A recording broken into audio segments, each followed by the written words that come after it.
ఇప్పుడు మనం పోతున్నాం హజ్ యాత్ర. హజ్ యాత్ర అని ముస్లిమ్స్ అందరూ వస్తూ ఉంటారు ఇక్కడికి. బొంబాయిలో హజ్ యాత్ర అని వస్తూ ఉంటారు. మన ఊరు నుంచి కూడా చాలా మంది వచ్చినారు. ఈ సముద్రం మధ్యలో ఉంటుంది మసీదు. ఈ మధ్యాహ్నం 3 నుంచి సాయంత్రం 9 దాకానే తెరుచుకొని ఉంటుంది అది. మళ్ళీ మిగతా టైం అంతా సముద్రపు నీళ్ళు అలలు మూసేస్తాయి దాన్ని. అక్కడ ముందర ఉంటుంది. ఇది ఎంట్రన్స్.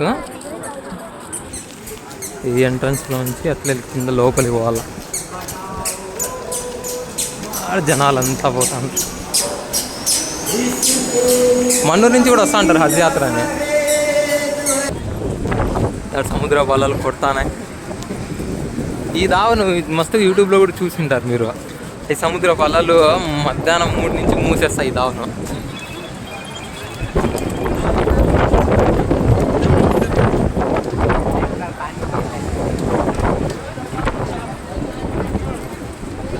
వీడు కనొస్తాండే దావ ఇది.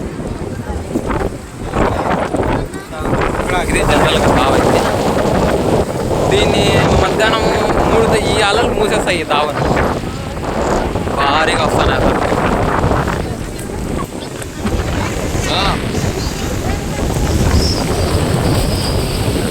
బర మూసేస్తాయి ఈ దావను. మళ్ళీ తెరుచుకుంటారు కొంతసేపటికి. రంజాన్ వస్తే పెద్ద పండగలాగా చేస్తారు. దీన్ని గుర్తుకొని ఎగురుతాయి నీళ్ళు.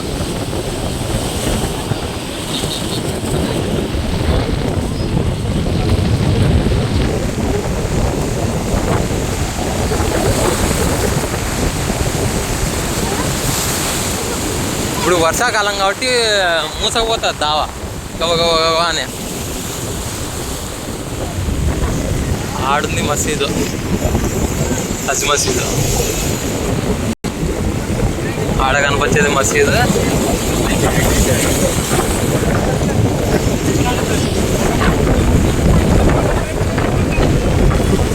ఎవ్వరు దిగడానికి లేదు దీని కిందికి.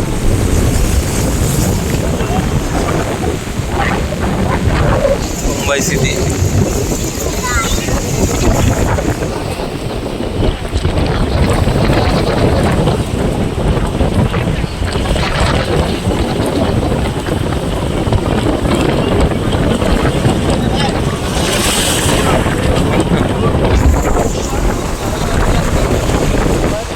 మంచి కమ్మేస్తాను.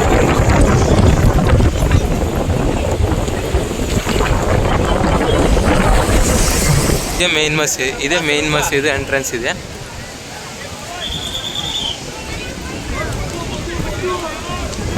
అత్తరు గుమాలు ఇస్తాను తేడా.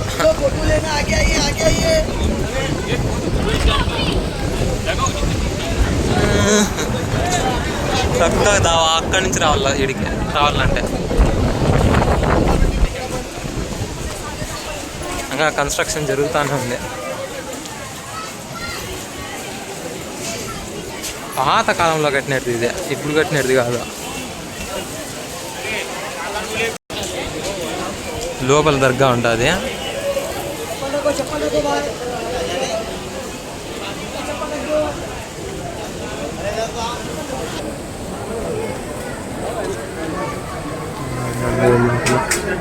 అది మెయిన్ ఆయప్ప దర్గా.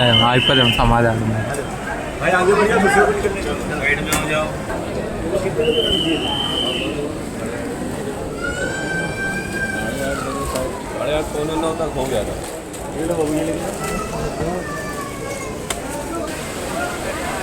కడతాను చుట్టుపక్కల. ఇది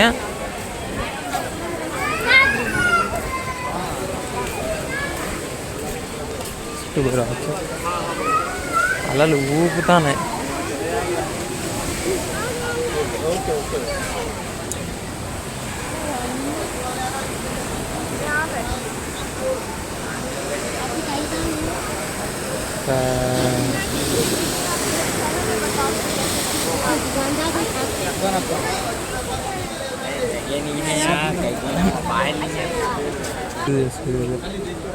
మసీద్ చేసాను. మనం నమాజ్ చదువుకోవచ్చు లోపల. ఇది వెనకాల మెయిన్ సముద్రం.